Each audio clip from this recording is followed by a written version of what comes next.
Hello and welcome friends. आज की जो ये वीडियो है वो है माइक्रोसॉफ्ट एक्सेस वीबीए को लेकर के। एक्सेस के अंदर वीबीए लगाना सीखेंगे, यानी वीबीए की पूरी प्रोग्रामिंग करेंगे। फुल वीडियो होने वाली है माइक्रोसॉफ्ट एक्सेस वीबीए प्रोग्रामिंग की। तो चलिए आइए इसको स्टार्ट किया जाए और आज के इस वीडियो में ये जान लिया जाए कि यहां पर माइक्रोसॉफ्ट एक्सेस कैसे यूज करेंगे। माइक्रोसॉफ्ट एक्सेस के अंदर इस वीबीए को सपोज कीजिए कि आपको स्क्वायर रूट कैलकुलेट करना है। ठीक है, क्या कैलकुलेट करना है? Square root. ठीक है, या इसी तरह का कोई भी फंक्शन आप बनाना चाहते हैं, ठीक है, जिसकी मदद से स्क्वायर रूट कैलकुलेट हो जाए। अब ये तो एक्सेल की बात है, तो एक्सेल में तो बड़ा इजीली अवेलेबल है। एसक्यूआरटी फंक्शन होता है जो स्क्वायर रूट कैलकुलेट करके हमें दे देता है। मैं आपको एक्सेल 2021 के अंदर ये काम करके दिखाऊंगा और साथ ही साथ माइक्रोसॉफ्ट एक्सेस भी ओपन करूंगा, क्योंकि मेन काम तो आपको माइक्रोसॉफ्ट एक्सेस पे ही करना है। 2007 you can also choose, but I am going to choose here the software that is related to 2021। तो यहां पर 2021 मैं यूज कर रहा हूं और यहां पे क्लिक करूंगा ब्लैंक डेटाबेस पर। जैसे ही क्लिक करेंगे ये विंडो आएगी और इस विंडो के अंदर यहां पर क्रिएट पे क्लिक करना है और क्रिएट पे क्लिक करके ये फॉर्मेट में ये आ जाएगा। ठीक है, और जैसे ही ये फॉर्मेट में आएगा तो यहां से व्यू पे क्लिक करना है और व्यू पे क्लिक करते ही क्या होगा, जैसे ही व्यू पे क्लिक करेंगे ये विंडो ओपन हो जाएगी। ये देख सकते हैं ये विंडो किस प्रकार से ओपन हुई है। यहां पर मैं एसक्यूआरटी दे देता हूं। क्या दे दूंगा? एसक्यूआरटी। एसक्यूआरटी ये दे दिया। अब ये टेबल एसक्यूआरटी नाम से बन गई। ठीक है, लेकिन टेबल बनाकर के स्क्वायर रूट नहीं कैलकुलेट करना। कैसे कैलकुलेट करना है? तो फिर इसको क्लोज कर देना है और क्लोज करने के बाद हमें यहां से सीधा ये देखिए ये जो टेबल है इसको डिलीट कर लेना है। पहले मैं एक्सेल पे चलता हूं, एक्सेल पे आपको दिखाता हूं कि ये जो है कैसे काम करेगा। यहां पर आए और यहां पर सीधा एसक्यूआरटी लगाइए। देखिए यहां पर एसक्यूआरटी आपको फंक्शन मिल जाता है स्क्वायर रूट को कैलकुलेट करने के लिए। तो अगर 2 के स्क्वायर रूट की बात करें तो यहां पर 1.414 ये करके आ रहा है, देख सकते हैं ना। अब बात करते हैं एक्सेस की। एक्सेस में ये कैसे आएगा? तो एक्सेस में तो कोई फंक्शन ही नहीं है एसक्यूआरटी नाम से, तो बनाएंगे कैसे? तो वीबीए की मदद से। कैसे बनाएंगे? अल्ट के साथ F11 प्रेस करेंगे और ये वीबीए वाली विंडो ओपन हो जाती है। अब आपको जाना है इंसर्ट पे और यहां से मॉड्यूल पे जाना है। मॉड्यूल नया बना लेना है और यहां पर अब जो सब कीवर्ड लिखा जाता है कोई भी फंक्शन बनाने से पहले वो लिख देता हूं और यहां पे कैलकुलेट लिखता हूं। कैलकुलेट, कोई भी नाम दे सकते हैं इस फंक्शन को। कैलकुलेट स्क्वायर रूट कर देते हैं। Square root ROOT, calculate square root हो गया। ठीक है, और एंटर कर देते हैं। और यहां पर चूंकि किसी भी वेरिएबल को डिक्लेयर करने से पहले यहां पर वीबीए के अंदर डिम लिखा जाता है। ये मैंने एक्सेल में भी दिखाया था। तो यहां पर यूजर इनपुट देंगे, तो ये हो गया यूजर इनपुट। ठीक है, और यहां पर लिखा है यूजर इनपुट और इसका जो डेटा टाइप है ना ये हम डबल रखेंगे, DOUBLE, ताकि हम डेसिमल वैल्यूज भी एंटर कर पाए। और दूसरा जो वेरिएबल बनाएंगे वो फिर हम यहां पे डिम तो लिखना ही पड़ेगा हमें। तो ये डिम इस प्रकार से लिखेंगे, ये कैपिटल DIM, ये हो गया डिम। और फिर यहां पर क्या करना है? रिजल्ट लिखना, RESULT, रिजल्ट हो गया। और रिजल्ट लिखने के बाद आपको क्या करना है? यहां पर इसका भी डेटा टाइप डबल रख लीजिएगा, DOUBLE। ठीक है, ये हो जाएगा ऐसे। क्लियर?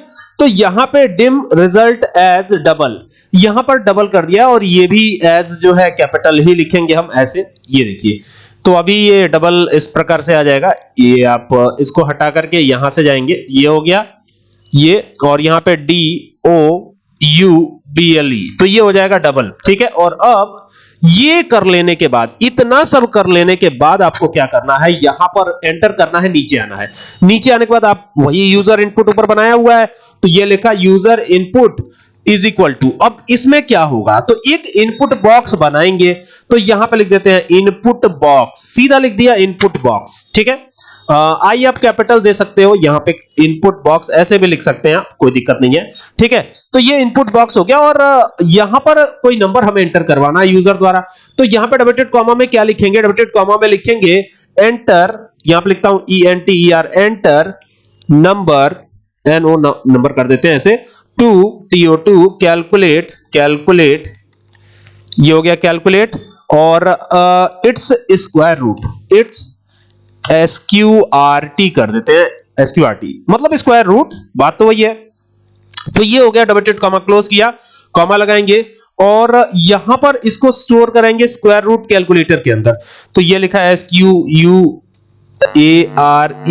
रूट ROOT कैलकुलेटर, ये हमने लिख दिया कैलकुलेटर।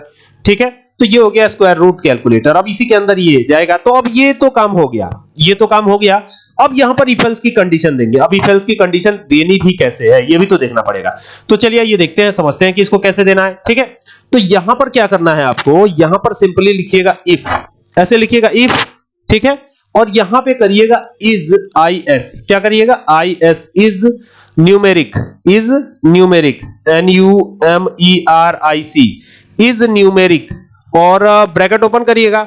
ठीक है, और यहां पर क्या करना है आपको, यूजर इनपुट, क्या करना है, user input INPUT, user input करना है, ब्रैकेट को क्लोज करना है और एंड लगा देना है, AND, एंड लगा दिया हमने। और फिर यहां पर फिर यूजर इनपुट देंगे। ठीक है, तो जैसे वहां पे यूजर इनपुट दिया था वैसे यहां पर भी यूजर इनपुट दे देंगे INPUT, यूजर इनपुट, ये हो गया। और यहां पे करेंगे is greater than equal to. ठीक है, is greater than equal to कर दिया, जीरो कर देंगे, जीरो ऐसे। ठीक है, और यहां पे लिखेंगे देन, THEN, देन। ओके, और देन लिखने के बाद यहां पर रिजल्ट RESULT, ठीक है, रिजल्ट इज इक्वल टू, और यहां पे देंगे SQR केवल दे देते हैं, टी नहीं देते, बस इतना ही। ठीक है, तो ये दे दिया SQR, और यहां पे दे देते हैं user input, user INPUT, user input हो गया। बस ये काम हो जाएगा। तो अभी क्या करेंगे, ये सब करके फिर यहां पर अब एक मैसेज बॉक्स बनाएंगे, जैसे वो एडिशन वाले सॉफ्टवेयर में हमने बनाया था मैसेज बॉक्स। तो यहां पे MSG बॉक्स लिखेंगे ऐसे। ठीक है, MSG बॉक्स, और यहां पे डबल डॉट कॉमा में the square root, the square SQUARE, square root ROOT, ठीक है, square root of OF, of, और यहां पे डबल डॉट कॉमा को क्लोज करके फिर यहां एंड सिंबल लगाएंगे, यूजर इनपुट आ जाएगा यहां पे। तो ये हो जाएगा यूजर INPUT इनपुट, तो ये हो गया यूजर इनपुट। ठीक है, और यहां पे लगाइएगा एंड। ओके, तो ये हो जाएगा एंड, और डबल डॉट कॉमा को क्लोज कीजिएगा और यहां पे लिखिएगा इज। ठीक है, इज, और इसके बाद क्या करना है आपको, इज लिखने के बाद जैसे इज लिखेंगे ना, तो यहां पर अब फिर यहां पर ओपन कर लीजिएगा, फिर यहां पे लिखिएगा एंड यही वाला आपको बनाना है जैसे मैं बना रहा हूं। देखिएगा ये वाला एंड बनाना है आपको, और ये बना करके फिर यहां पे कर दीजिएगा रिजल्ट RESULT, रिजल्ट। ओके, तो ये रिजल्ट लिख करके कॉमा लगाइएगा, और VB, ठीक है, और इनपुट INPUT, इनपुट, इनपुट नहीं बल्कि इंफॉर्मेशन दे देंगे, इंफॉर्मेशन ये दे देंगे हम, और फिर कॉमा लगा करके करेंगे एल्स, कॉमा लगाएंगे, और ये चूंकि जाके रिजल्ट के अंदर स्टोर होगा तो यहां पे रिजल्ट ही देंगे हम। ठीक है, RESULT, रिजल्ट।